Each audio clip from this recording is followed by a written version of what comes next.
क्या अब भी कोई शक है कि पाकिस्तानियों को शहीद करने वाले दहशतगर्द नहीं? बीएलए के दहशतगर्दों ने गुज़श्ता रात मासूम पाकिस्तानियों को शहीद किया। 24 घंटे गुजरने के बावजूद बलोच रहनुमाओं ने मजम्मत तक न की। दहशतगर्दों के हक में आवाज़ उठाने वाले बलोच रहनुमाओं ने कत्लेआम पर अफसोस भी न किया। इस तरह उनकी सपोर्ट में लिबरल ब्रिगेड को भी साम सूंघा हुआ है। ये बात वाज़ेह हो चुकी है कि बीएलए के दहशतगर्द महारंग बलोच और बलोच यकजहती कमेटी एक ही सिक्के के दो रुख हैं। DGSPR ने बिल्कुल ठीक निशानदही की थी कि जब इन्हीं दहशतगर्दों की प्रॉक्सी का कहा गया था। दहशतगर्दों की हिमायत करने वालों के खिलाफ भी FIR दर्ज करवाना होगी। इसी पर बात करने के लिए ब्रिगेडियर रिटायर्ड मसूद अहमद साहब ने हमें ज्वाइन किया है। मसूद साहब बताएगा, 24 घंटे से ज़्यादा का वक्त गुजर चुका है, अभी तक कोई मजम्मती बयान भी सामने नहीं आया। किस तरह से देखते हैं आप इन तमाम मामलात को?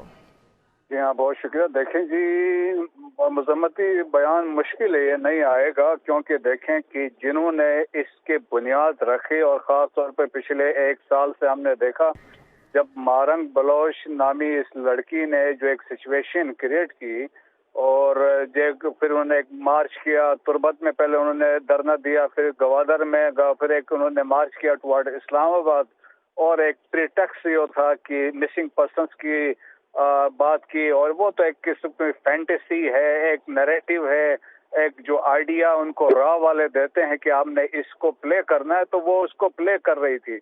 लेकिन अब जो सिविलियन की कैजुअलिटीज हुई, जो 23 लोग शहीद हुए हैं मुसा खैल में, और जो एल्सवेयर बोलान में या कल्लात में शहीद हुए, उसमें तो इस मारंग ने तो कोई मजम्मत नहीं की इन बुज़दिलाना हमलों की जो यहाँ पे सिविलियन पॉपुलेशन टारगेट हुई। क्या वो लोग जो पाकिस्तान के अंदर हैं, जो इंटेलेक्चुअल अपना आपको स्टूडेंट इंटेलेक्चुअल्स हैं, जर्नलिस्ट हैं, कल तक मामा कदीर को वो सपोर्ट कर रहे थे, आज वो मारंग के साथ थे, उन्होंने भी तो किसी ने मजम्मत नहीं की है कि वो मासूम लोग जो पैसेंजर्स थे उनको जो शहीद किया गया, वो लोग खामोश। बिल्कुल मजम्मती बयान तो कोई सामने नहीं आया। हम लोग रॉ की बात करते हैं, अमेरिकन जो असलहा है उसकी बात करते हैं, तो ये कहना गलत तो नहीं होगा कि ये जो तंजीमें हैं, दहशतगर्द तंजीमें, इन्हें पाकिस्तान के अंदर से ही बहुत असिस्ट किया जा रहा है? देखें जी, ये तो तंजीमें जो है ये ऑपरेट कर रही हैं अफगानिस्तान से, और कुछ तंजीमें तो ईरान से भी कर रही हैं, और इसमें देखें TTP भी वहीं पे थी। और जब पिछले 20 साल थे, जब 9/11 के बाद का जो अरसा था, उसमें इंडियन रॉ ने वहाँ पे तंजीम बनाई थी ब्रास, जिसमें BLA, BLF और BRA वगैरह शामिल किया गया था, और उनको टास्किंग यही थी बलूचिस्तान को टारगेट करें, डिस्टेबलाइज करें, चाइनीज को टारगेट करें और कराची को टारगेट करना था।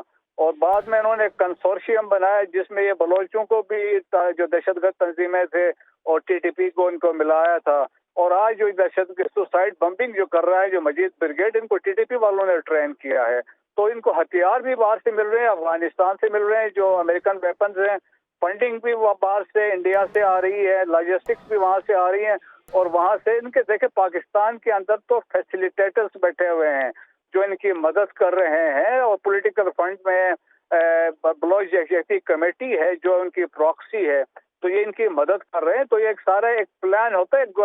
देखें, ये आम अब ये ऑपरेशन नहीं था जो रात को जो हुआ है, ये इंडियन रॉ ने इसको कंसीव किया, प्लान किया, रिकॉनेसेंस की गई, एंड अकॉर्डिंगली इसको एग्जीक्यूट किया गया।